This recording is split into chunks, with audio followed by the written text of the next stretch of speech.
warahmatullahi wabarakatuh. Kami dari kelompok 2 yang beranggotakan saya Wahyu Tri Kusmawati yang akan menjadi konselor, dan teman saya Zalfa Nurulawati yang akan menjadi konselor. Saya Cinta Rahmawati sebagai observer. Dan saya Sania Khairul Naswa sebagai observer 2. Kami di sini akan mempraktikkan konseling individual dengan pendekatan solution fokus brief terapi atau biasa disingkat dengan SFBT.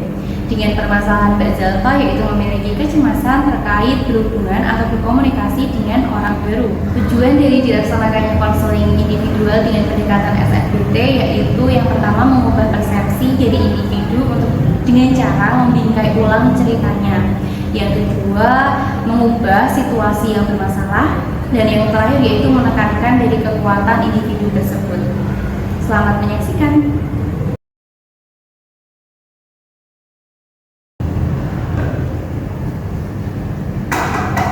Assalamualaikum. Waalaikumsalam, sebentar. Silakan masuk, Mbak. Ya Bu. Silakan duduk dulu. Duduk yang nyaman. Sudah nyaman? Baik. Dengan Mbak Zalfa, betul? Ya betul. Yang kemarin sudah menghubungi Ibu ya? Iya. Ya baik. Sebelumnya gimana kabar Mbak Zalfa hari ini? Alhamdulillah cukup baik. Cukup baik. Jadi tidak yang baik sekali ya Mbak? Ya alhamdulillah tidak apa-apa kalau cukup baik. Mbak Zalfa, kegiatan akhir-akhir ini apa Mbak? Ini saya mulai menyusun skripsi sebenarnya. Alhamdulillah, berarti sudah semester akhir ya Mbak? Iya Bu. Insya Allah semoga dilancarkan ya Mbak, dipermudah nanti sampai wisuda. Amin. Lalu tadi sebelum kesini Mbak Zalfa ada kegiatan apa? Hari ini libur sih Bu, jadi ya di kosan. Dari karena libur jadi membuat janjinya hari ini ya Mbak? Iya. Jadi biar enak gitu. Saya kira tuh ada apa? Tadi pagi ada kuliah dulu atau bagaimana gitu, ternyata tidak ya. Iya. Tadi kesini sudah sarapan? Alhamdulillah kalau sudah. Jadi terima kasih ya Mbak Zalfa, tadi sudah datang ke sini tepat waktu sesuai kesepakatan kita kemarin. Terima kasih sudah bersedia datang kepada Ibu hari ini. Terima kasih Mbak. Jadi di sini Mbak Zalfa sebelumnya sudah pernah ikut konseling? Belum pernah Bu, baru kali ini. Sama sekali Mbak? Iya. Oh di SMA juga belum? Belum. Baik, jadi konseling itu Ibu jelaskan boleh? Boleh.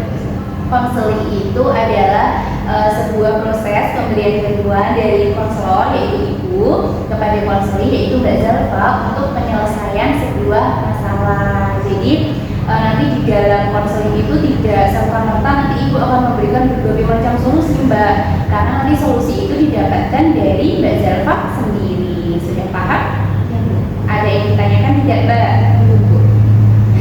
Jadi di sini meskipun kita konseling, tapi Ibu harap Mbak Zalfa bisa santai saja ya. Kok saya lihat itu Mbak Zalfa masih tegang, coba santai saja duduknya, yang nyaman. Ya Bu, sudah. Sudah.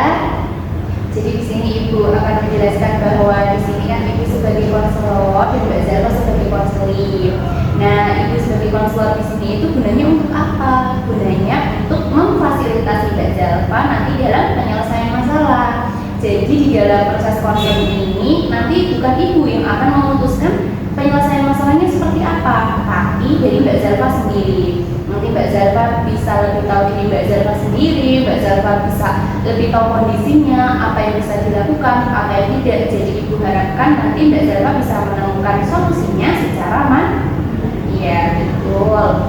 Di sini Ibu ada lembaga inform concern. Biar Ibu jelaskan satu-satu ya. Tadi mengenai peran sudah Ibu jelaskan. Yang kedua di sini nanti Ibu juga tidak akan banyak untuk mendominasi dari bagaimana Mbak Zalfa menyelesaikan masalah, karena Mbak Zalfa lebih tahu diri Mbak Zalfa sendiri. Ibu hanya sebatas tahu-tahu saja dari yang Mbak Zalfa katakan kepada Ibu. Jadi ya nantinya ada batasan yang saya bisa berikan kepada Mbak Zalfa. Berikutnya terkait batasan waktu juga di sini kita mulai pukul 8 hingga pukul 8.45 tidak apa-apa. Karena waktu efektif untuk konselingnya memang 40 sampai 45 menit. Jadi di sini tujuan dari kita melaksanakan konseling itu adalah nanti supaya Mbak Zalfa bisa lebih mengetahui diri Mbak Zalfa sendiri ya untuk penyelesaian masalah. Karena kembali lagi itu tekankan berkali-kali kalau yang mengetahui soal Mbak Zalfa ya diri Mbak Zalfa sendiri. Dan di sini Mbak Zalfa nanti silakan untuk menceritakan segala halnya kepada Ibu, menceritakan masalahnya, apapun itu bisa diceritakan kepada Ibu, tapi yang sudah kita batasi sebelumnya sesuai yang Mbak Zalfa kirimkan di Google Form itu. Jadi di luar itu mungkin kita bisa agendakan sesi konseling berikutnya ya Mbak. Nah nanti Mbak Zalfa bisa mengekspresikan apapun itu, boleh kalau Mbak Zalfa ingin menangis, boleh kalau ingin marah, tapi kalau menangis Ibu harapkan jangan berlarut-larut karena nanti tidak akan selesai proses konselingnya. Dan kalau nanti Mbak Zalfa ingin marah, ya boleh kalau sudah misalnya gitu boleh, tapi kalau sampai membalikkan meja gitu Mbak, itu jangan ya Mbak, jangan rusak fasilitas yang ada di ruang konseling ini. Sudah paham Mbak? Yakin sudah paham? Iya. Sudah rileks, sudah tenang? Tapi saya lihat Mbak Zalfa kayak masih canggung karena takut kali ya Mbak, nanti akan dibocorin nggak ya sama Bu Ayu? Nanti tenang aja karena di sini ada inform consent atau pernyataan persetujuan konseling, ada juga tentang perjanjian kerahasiaan. Jadi Mbak Zalfa tenang saja, apapun yang nanti Mbak Zalfa akan sampaikan kepada Ibu nanti akan Ibu simpan untuk rapat-rapat kecuali dengan izin Mbak Zalfa. Jadi Mbak Zalfa silahkan cerita tanpa takut di judgement, tanpa takut untuk nanti Ibu sebarkan ya Mbak. Jadi silakan mengisi terlebih dahulu ya Mbak, supaya Mbak Zalfa lebih percaya kepada Ibu. Silakan Mbak.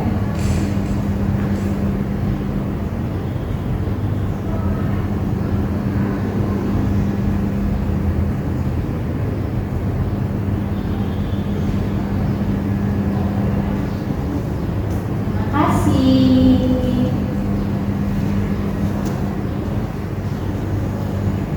Lalu Ibu akan bertanya kepada Mbak Zalfa.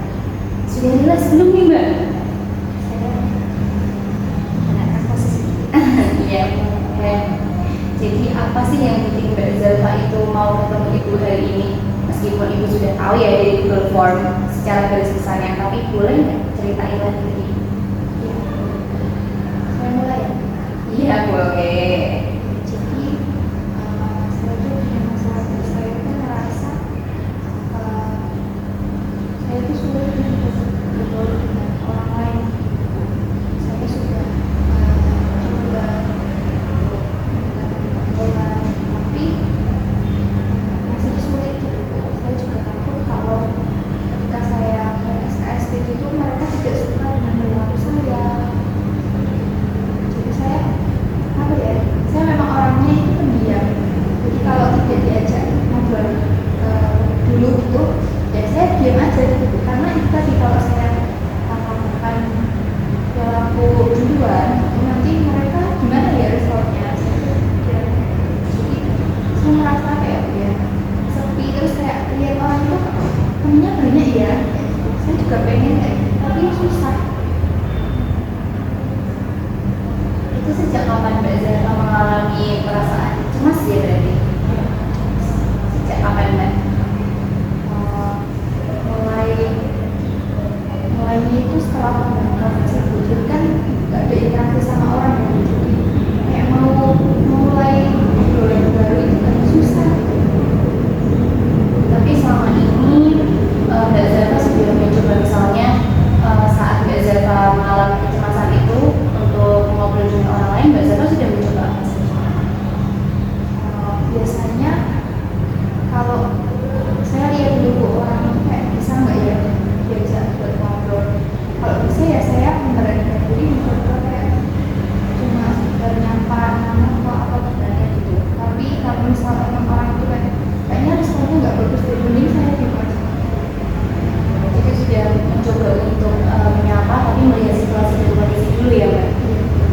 Tapi Mbak Zalfa pernah misalnya curhat gitu ke teman atau siapa soal permasalahan ini? Saya dulu pernah cerita sama kakak saya, tapi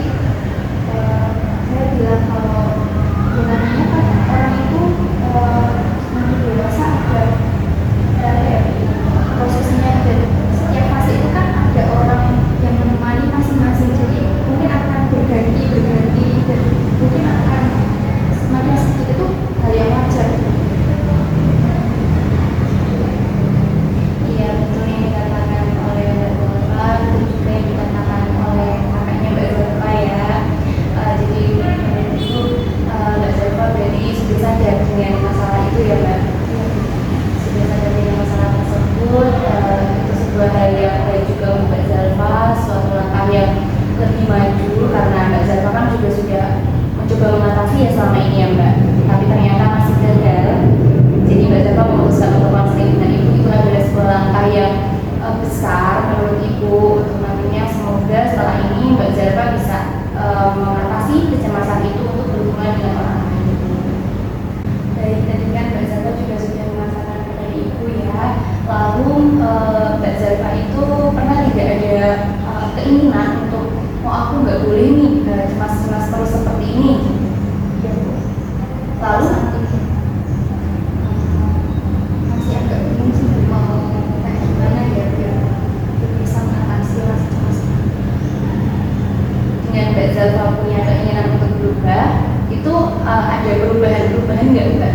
Jadi misalnya nih sebelumnya yang Mbak Zulfa itu tidak memiliki keinginan untuk berubah sama sekarang memiliki keinginan untuk berubah, itu ada nggak perbedaannya? Misalnya perubahan ke arah ke positif atau malah ke yang negatif gitu aja? Jadi lebih merasa baik aja sih Bu. Misalnya kayak kan saya kayak takut gitu loh Bu mulai sama orang. Tapi misalnya saya kan kadang-kadang itu kan saya pulang ke balik ke rumah saya gitu kan Bu, ke kosnya. Kan saya naik KRL Bu.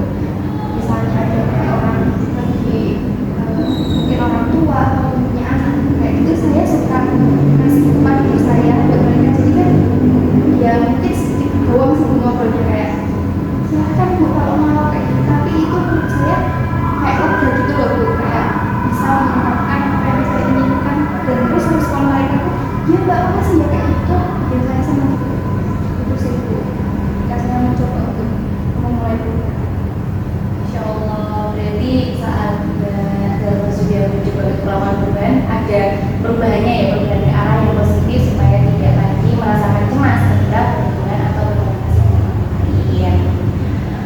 Saat Mbak Zulfa itu melakukan itu, apa sih yang Mbak Zulfa rasain saat itu? Saat itu sih senang ya Bu ya, terus saya juga nggak mikir nanti responnya gimana. Cuma alhamdulillahnya mereka merespon dengan baik, jadi saya kayak senang banget. Memangnya kalau mereka tidak berespon dengan baik, Ya mungkin bakal ada sedihnya sedikit, cuma saya mikirnya kalau enggak saya coba untuk bicara kan itu juga enggak kenal kan, ya udah enggak bakal ketemu lagi, mungkin enggak bakal ketemu lagi gitu. Jadi udah coba aja. itu sudah bagus sekali loh Mbak. Dari Mbak Zulfa yang tadinya takut dan cemas, tapi itu mulai untuk melakukan usaha-usaha seperti itu sudah bagus, sudah langkah yang bagus sekali selama ini. Tapi masih merasakan hal seperti itu. Ya sih bukan ya, kalau di lingkungan apalagi di lingkungan baru kayak misalnya ketemu sama temennya temen atau gimana itu udah apa ya. Jadi lebih ke Mbak Zulfa itu sulitnya itu ketemu di lingkungan baru. Lalu setelah Mbak Zulfa sadar dengan masalah yang Mbak Zulfa alami, Mbak Zulfa ada nggak di benak Mbak Zulfa itu gimana sih cara aku ngerasain ini gitu? Saya sih sempat kepikiran ya coba aja latihan terus gitu Bu. Misalnya kan kalau kayak di KRL itu ya udah coba aja ngobrol sama orang nggak dikenal, toh juga nggak misalnya responnya nggak bagus toh nggak ketemu lagi gitu, jadi nggak usah khawatir. Udah coba aja. Sekali ya Mbak, berarti intinya juga tergantung sama respon-respon orang juga ya, itu biar Mbak Zulfa itu termotivasi atau enggak. Terus kenapa Mbak Zulfa punya pemikiran seperti tadi, alasannya itu yang mendasari apa Mbak? Selain yang tadi itu, oh iya habis ini nggak ketemu lagi kok gitu. Selain itu, Ya saya pengen ngobrol aja sih Bu. Jadi ya udahlah coba aja. tapi itu udah ada perubahan belum Mbak? Perubahan maksud ibu itu dari Mbak Zulfa sudah tahu penyelesaiannya bagaimana, tapi sudah ada perubahan meskipun sedikit gitu. Ya lumayan senang sih Bu kalau misalkan melakukan hal tersebut.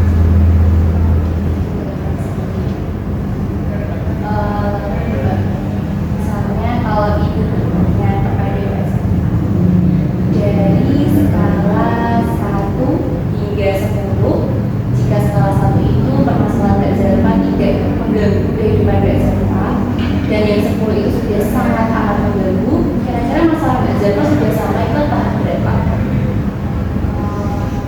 Mungkin tenang sih Bu. Ya berarti sudah lumayan mengganggu ya Mbak. Dari skala 6 itu menurut Mbak Zalfa apa sih bedanya kok bisa, maksudnya seberapa mengganggu gitu loh kan, misalnya skala 1, perbedaan dari skala 1 sama skala 6 nya Mbak Zalfa itu gimana? Menurut saya kalau skala satu itu beda, mungkin nggak bisa ngobrol sama orang itu nggak bikin apa ya Bu, cuma nggak bikin masalah gitu. Tapi kalau di skala 6 ini kan sebagai manusia biasa gimana itu perlu untuk ngobrol sama orang gitu, apalagi di lingkungan baru. Dan saya juga lihat teman-teman saya itu langsung bergaul itu gampang tuh, kok saya kayak gini ya, makanya itu kayak beban gitu loh Bu. Saya jurusannya sosial, masa sama orang-orang nggak bisa bergaul gitu loh. Itu ada perasaan gitu. Dan nggak bisa Mbak, tapi belum bisa kan, juga Mbak Zalfa udah mencoba usaha-usaha juga kan kemarin. Selalu setelah ini Mbak Zalfa inginnya setelah sesi konseling Mbak Zalfa bisa ada di akal berapa? Mungkin 4 ya. Kenapa?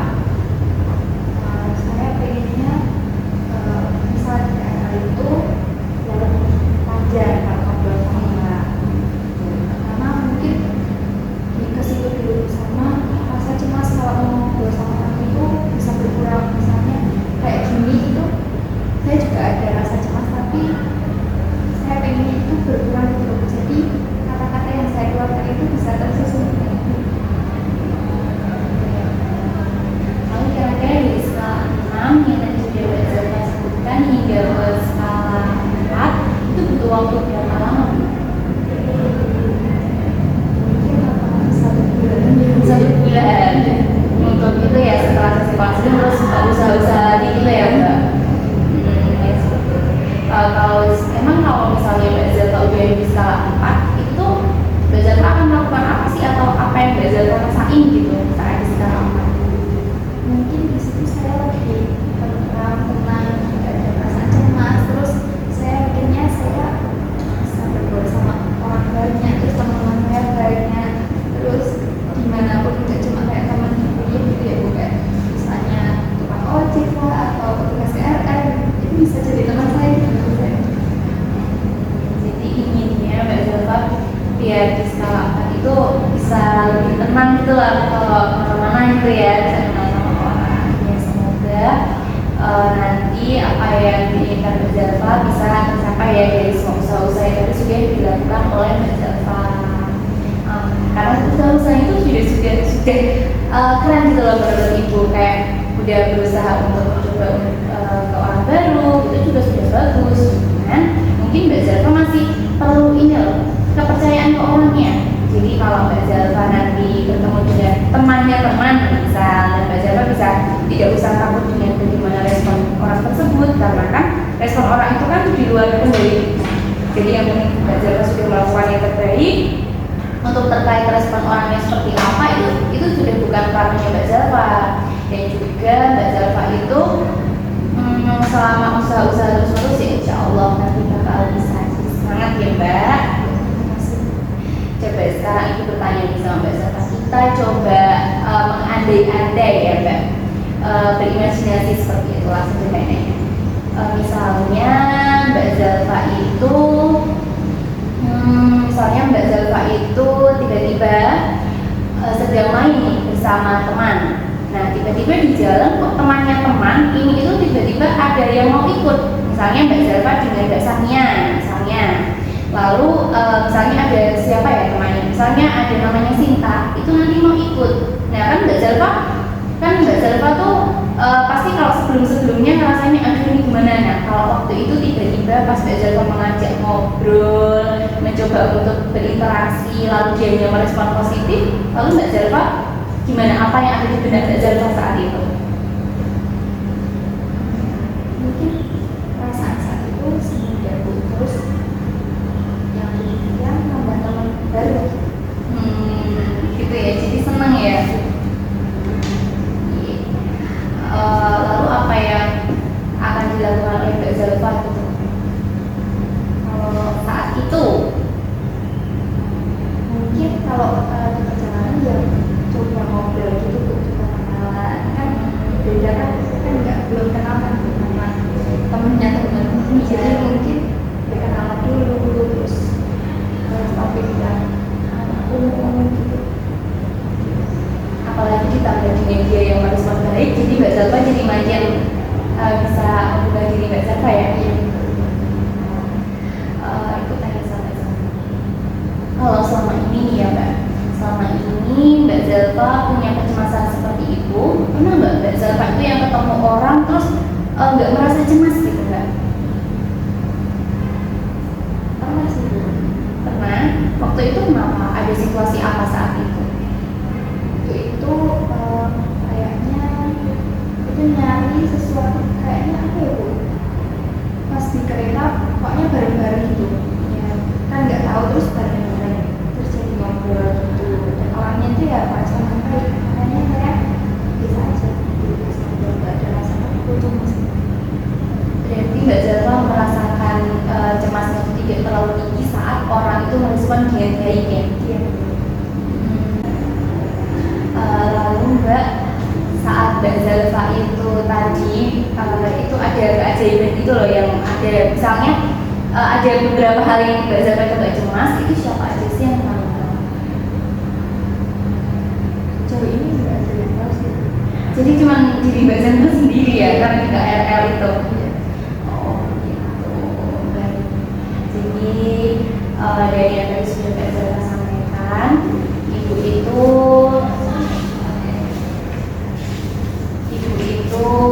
nanti akan minta tolong kepada Mbak Zalfa.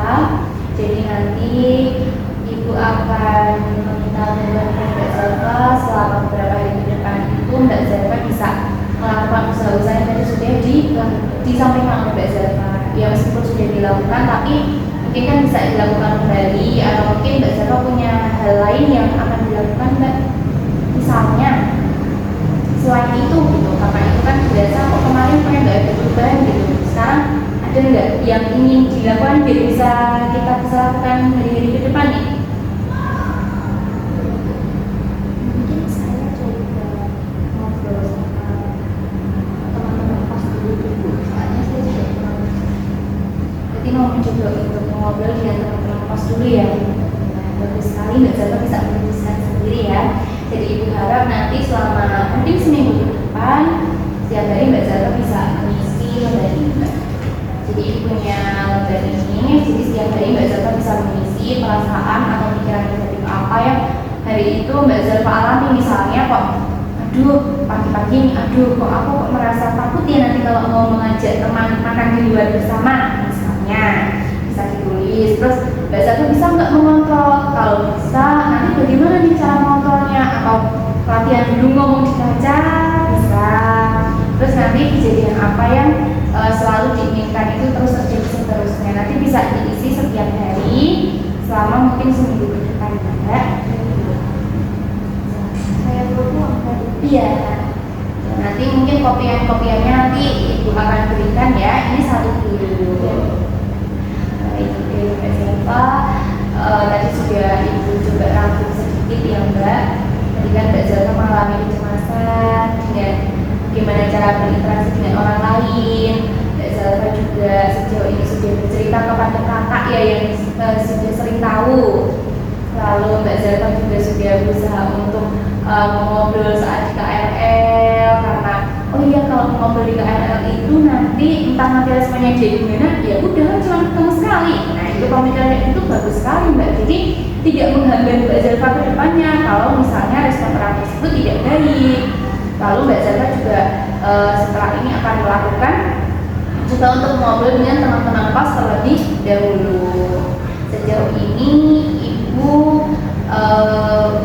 akan meminta Mbak Zalfa untuk boleh tidak mengatakan atau menulis mengatakan atau menulis, nanti bisa dipilih oleh Mbak Zalfa sendiri ya, apa yang ingin dikatakan ke Mbak Zalfa sendiri, perasaannya bagaimana dari tadi melakukan konseling, perasaannya selama ini bagaimana, apa ada hal yang ingin dirubah, itu mungkin bisa disampaikan atau bisa ditulis.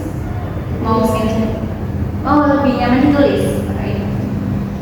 Silakan tulis boleh banyak pesan untuk diri Mbak Zalfa sendiri. Silakan.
Setelah ini tidak ada lagi cemas-cemas jika bertemu orang, karena orang itu kan maksudnya seperti yang sudah saya sampaikan tadi ya, respon orang itu tidak bisa kita kontrol. Selama Mbak Zalfa sudah melakukan yang terbaik yang Mbak Zalfa bisa, ya sudah, terkait respon orang ya sudah gitu. Masalah teman, menurut Ibu kalaupun nanti sudah cocok ya akan menjadi akrab kok. Jadi betul kata kakaknya tadi, ya pokoknya di setiap masa ada orangnya, di setiap kok lupa di setiap orang ada masanya. Iya seperti itu, seperti pepatah-pepatah yang sudah sering kita baca. Ada hal lain lagi yang ingin ditanyakan atau didiskusikan Mbak? Mumpung masih bertemu, mumpung masih banyak waktunya juga. Sepertinya sudah cukup sih, Sudah merasa lega. Coba setelah ini Mbak Zalfa akan melakukan apa? setelah ini saya akan mencoba dilatih ngobrol sama teman-teman kos. Terus Ibu tanya lagi, jika Mbak Zalfa itu tidak merasakan cemas, Mbak Zalfa akan merasa seperti apa? Rasanya Senang. oleh karena itu, supaya Mbak Zalfa biar bisa hidup tenang dan tentram, nanti coba untuk mengurangi kecemasan tersebut dengan hal yang tadi sudah disampaikan.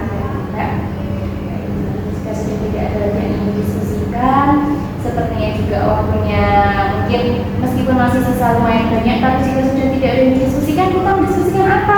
Gitu Mbak Zalfa juga sudah punya solusinya sendiri juga. Ini tadi juga sudah jelaskan sudah cukup. Ibu memohon kepada Mbak Zalfa untuk mengisi lembar kepuasan konseling dan evaluasi hasil, boleh? Iya, boleh. Untuk perbaikan itu ke depan saat melakukan konseling.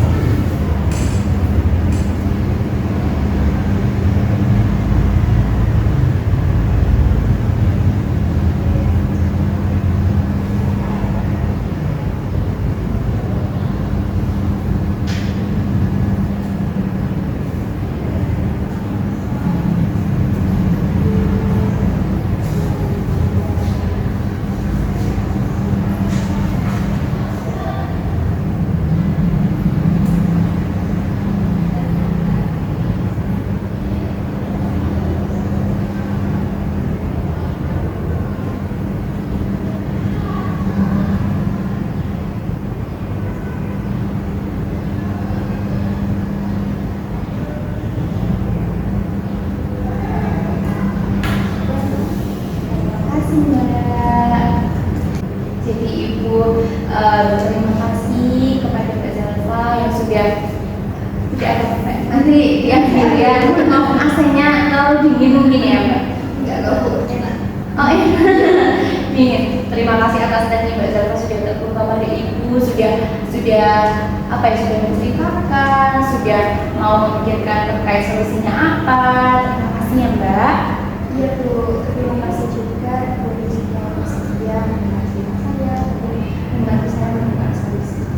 Ya, terima kasih sekali Mbak. Tadi sempat Ibu itu bertanya tentang skala, kan skalanya ada di angka 6 nih.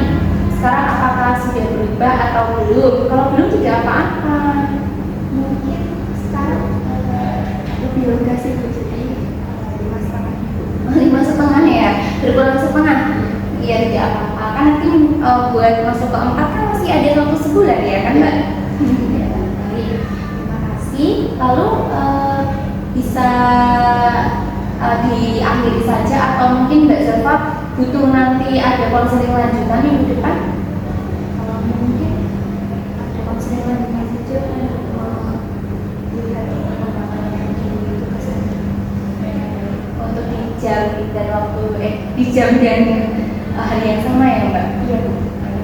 Ini berarti nanti kita sepakati untuk melaksanakan sesi konseling lanjutan di hari dan jam yang sama. Semoga tidak ada halangan ya Mbak. Semoga juga nanti Mbak Zalfa kesini sudah merasa lebih baik, sudah merasa bisa tidak begitu cemas. Iya, iya. Terima kasih ya Mbak sudah mengikuti sesi konseling dari awal hingga akhir. Terima kasih sudah percaya juga kepada Ibu. Semoga masalahnya Mbak Zalfa nanti bisa diselesaikan. Terima kasih banyak Bu. Ya, terima kasih kembali berlanjutkan aktivitasnya Mbak Zalfa. Itu saya pamit ya Bu ya. Oh iya boleh. Terima kasih banyak Bu. Saya ambil dulu ya. Iya, maaf ya Mbak. Oh Bu, saya Iya, izin ya Bu ya. Ini hati-hati di jalan ya Mbak. Waalaikumsalam. Assalamualaikum warahmatullahi wabarakatuh. Saya Sinta Rahmawati sebagai observer akan menyampaikan hasil observasi saya terhadap proses konseling yang dilakukan oleh Mbak Wahyu. Di sini untuk tahap pertama, Mbak Wahyu sudah menumbuhkan kesadaran dengan strukturisasi sesi awal konseling dengan bagus. Kemudian Mbak Wahyu juga sudah menanyakan mengenai masalah yang dialami oleh Mbak Zalfa sebagai konseli. Kemudian di tahap prasesi Mbak Wahyu juga sudah melakukan dengan baik dengan menanyakan adakah perubahan-perubahan yang lebih baik ataupun yang lebih buruk. Kemudian di tahap selanjutnya dalam membuat pilihan dengan kesadaran Mbak Wahyu juga sudah melakukan dengan baik. Selanjutnya di bagian tahap exception question Mbak Wahyu juga sudah melakukannya dengan baik. Selanjutnya di bagian scaling question Mbak Wahyu juga sudah menanyakan terkait skala, kemudian perbedaan skala dan berapa lama akan